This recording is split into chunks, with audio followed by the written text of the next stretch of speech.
Okay, so hello everyone. I am Aurora Villain Garcia, attendance number 19. So next is number 5. Decide on what type of test scores to use. So as discussed earlier, there are different ways by which students' learning can be measured and presented. So performance in a particular test can be measured and reported through raw scores, percentage scores, accreditation reference scores, and norm reference scores. So it is important that different types of grading scheme be used for different tests, assignments, or performance tasks. Okay, so it says here that when deciding on the type of test scores to use, it is essential to align the scoring method with the purpose of the assessments and the nature of the task. So raw scores provide the basic number of correct responses, while percentage scores offer a clearer understanding of performance relative to the total possible points. So accreditation reference scores assess whether the students meet specific learning objectives or standards, making them suitable for mastery-based assessment. So on the other hand, norm reference scores compare a student's performance to that of a larger group, helping to identify relative standing but not mastery. So by using a combination of these grading schemes, so educators can address diverse learning goals, ensuring fairness and accuracy in evaluating different tests, assignments, or performance tasks. Okay, next, let us know what are the general guidelines in grading tests. So So there are essential for ensuring fairness, consistency, and clarity when assessing students' written responses. So I have here a structured breakdown of the process. So first is establish clear criteria. So before grading begins, it is crucial to have a well-defined rubric or set of criteria. So this rubric should reflect the objectives for the essay and specify how points will be allocated. So the typical components of rubric includes content accuracy, organization, clarity and coherence, grammar and mechanics, originality and critical thinking. So, second one is read holistically first. So, before assigning scores, read through each essay entirely to get a sense of the or overall quality. So, this helps in avoiding bias and ensures a balanced judgment of the content. Next is apply rubrics consistently.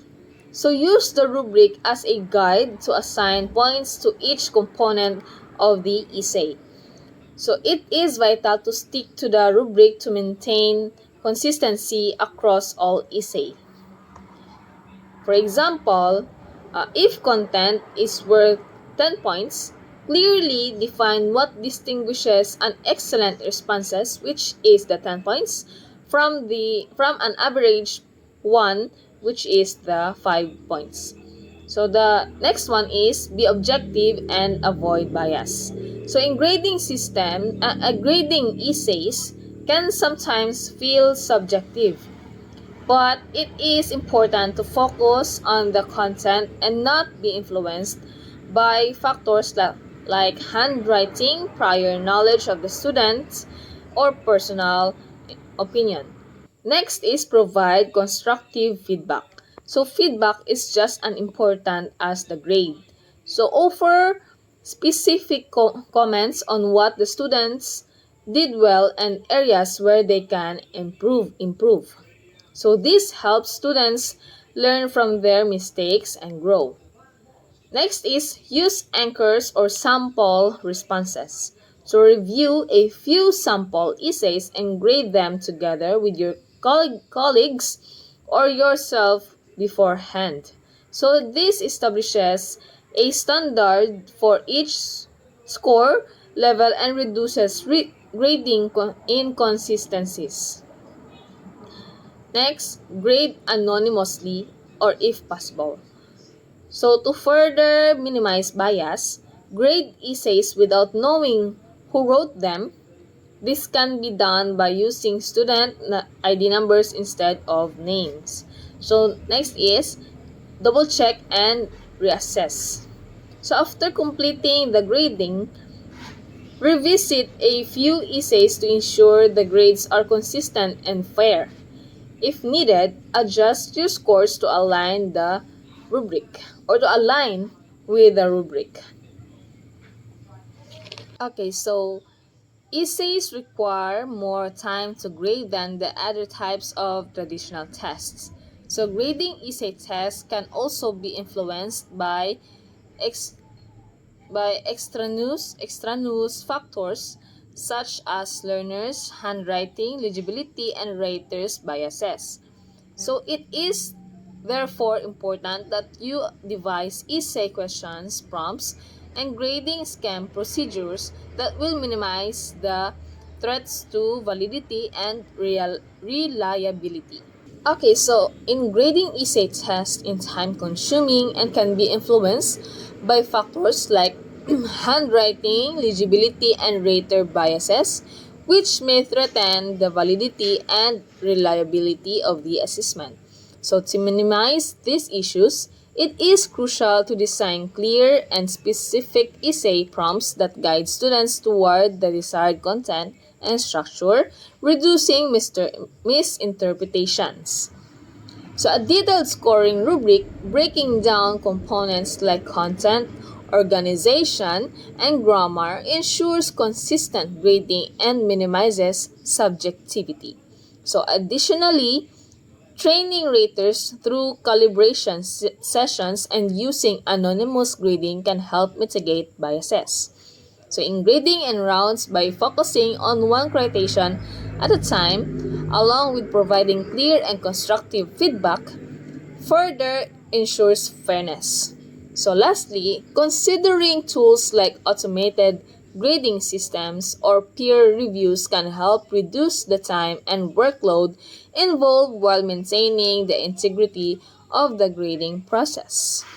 Okay, and number one, identify the criteria for rating the essay. So the criteria or standards for evaluating the essay should be predetermined. Some of the criteria that can be used include content, organization or format, grammar, proficiency, development and support, focus and details, etc. It is important that the specific standards and criteria included are relevant to the type of performance task given. Okay, so when identifying criteria for rating essays, it is essential to establish clear, predetermined standards to align with the specific objectives of the assessment. So common criteria include content, which assess the accuracy, relevance, and depth of ideas presented. Organization or format, evaluating the logical structure and coherence of the essay. Grammar proficiency, focusing on language, mechanics, and sentence construction. So development and support, which examines how well arguments are elaborated. And focus and details, ensuring the essays remains on topic and enriched with specific examples. So these criteria should be relevant to the type of performance tasks, informing that the assessment measures the intended skills of knowledge while promoting transparency and fairness in grading.